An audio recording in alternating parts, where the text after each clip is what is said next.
Have you looked up lately? Across the Midwest, from Nebraska to the Deep South, people are filming something they can't explain. Perfect geometric grid lines etched into the atmosphere. Some call it geoengineering, others call it a digital canopy. But while the world looks up in panic, questioning the very air we breathe, the real takeover is happening right beneath our feet. In the heart of America, there is a revolution happening. But it isn't taking place in Silicon Valley. There are no lines of code, no glowing screens, and no press releases. It's happening in the dirt. Bill Gates, the man who gave the world Windows and spent decades defining the digital frontier, has found a new obsession. Over the last few years, while the world was distracted by a global pandemic and the rise of generative AI, Gates was quietly becoming something else: America's largest private farmland owner. Bill Gates, the man who gave the world Windows and spent decades defining the digital frontier, has found a new obsession. Over the last few years, while the world was distracted by a global pandemic and the rise of generative AI, Gates was quietly becoming something else: America's largest private farmland owner. As of March 2026, entities tied to Gates control roughly 270,000 agricultural soil. To put that in perspective for our viewers in the UK, that is an area larger than the entire city of Hong Kong. It's nearly twice the size of all 5 boroughs of New York City combined. But why? Why would a tech visionary who believes in a digital future spend over $1 billion on legacy assets like potatoes, carrots, and onions? Today, we go beyond the headlines. We decode the hidden financial logic of the Gates land grab and why, in an era of AI, the ultimate power play isn't owning the cloud, it's owning the ground.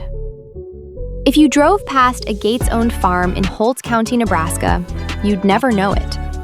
You wouldn't see a Microsoft logo on the barn. You'd see names like Cascade Investment or Cottonwood Ag. Gates doesn't buy land as Bill Gates. He buys through a sophisticated network of shell companies. Financial experts call this the buy, borrow, die strategy. By purchasing appreciating assets like land through LLCs, billionaires can take out massive loans against the land's value to fund their lifestyle, tax-free.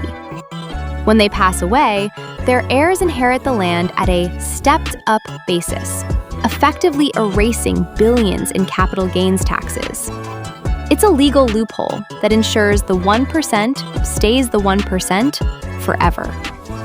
And it's productive. Those fries you ate at McDonald's last week? There's a high chance the potatoes were grown on Gates' land in Washington state. He is integrating himself into the global food supply chain, from the soil to the fryer. But the land is just the container. The real prize is what lies beneath it: water rights. In 2026, water is becoming more valuable than oil. In states like California and Arizona, groundwater levels are plummeting. By owning the land, Gates owns the legal right to the aquifers. This is where the AI comes in.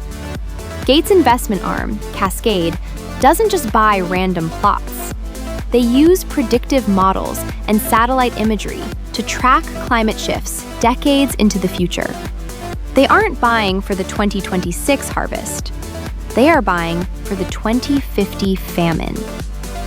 While the average farmer struggles with rising fertilizer costs and unpredictable droughts, these institutional owners are playing a different game. They are using AI-driven precision agriculture to optimize every drop of water. This creates a digital divide in the dirt. If you can't afford the AI, you can't afford the farm. For the American farmer, this isn't just smart investing. It's an existential threat. In 2026, land prices in the Midwest have hit record highs.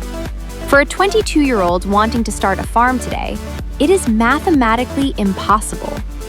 You cannot compete with the checkbook of a man worth $130 billion who is willing to overpay just to secure a hedge against inflation. Critics argue this is the financialization of food.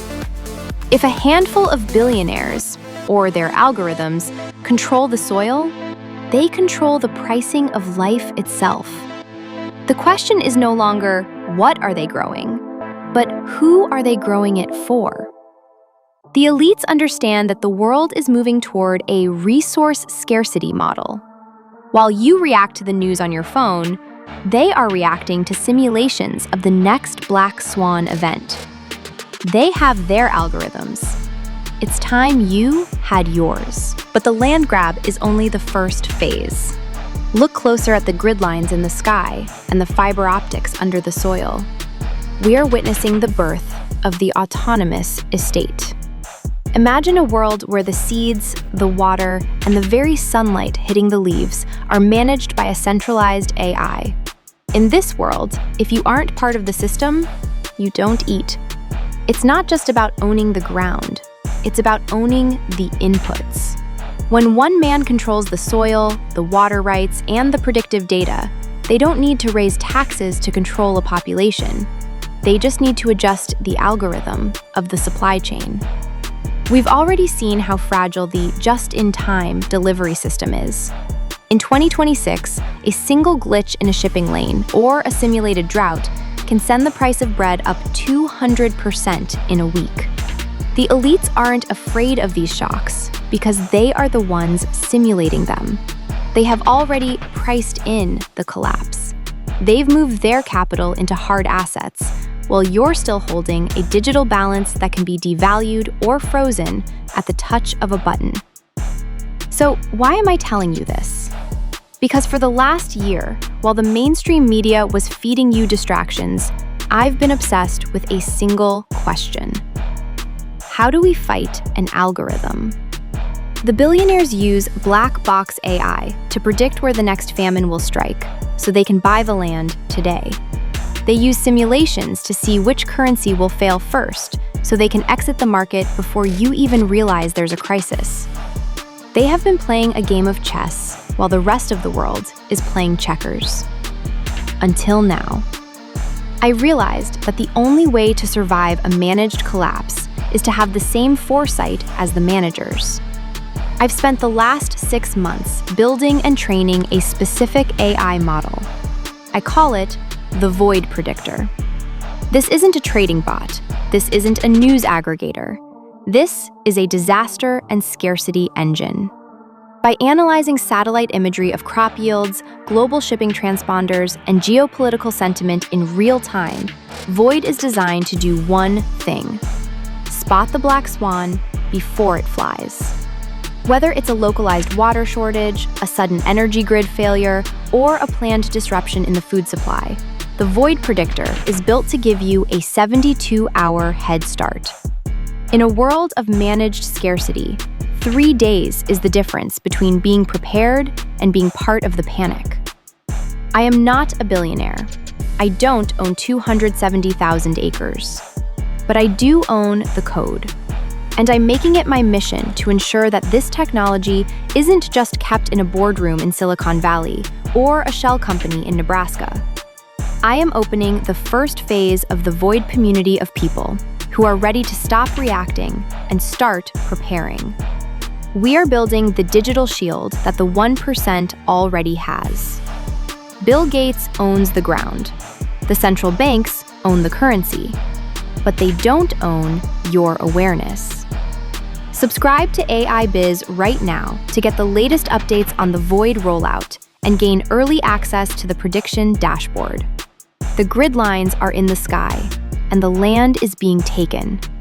It's time to see what's coming. The shield is ready. Are you? Subscribe now.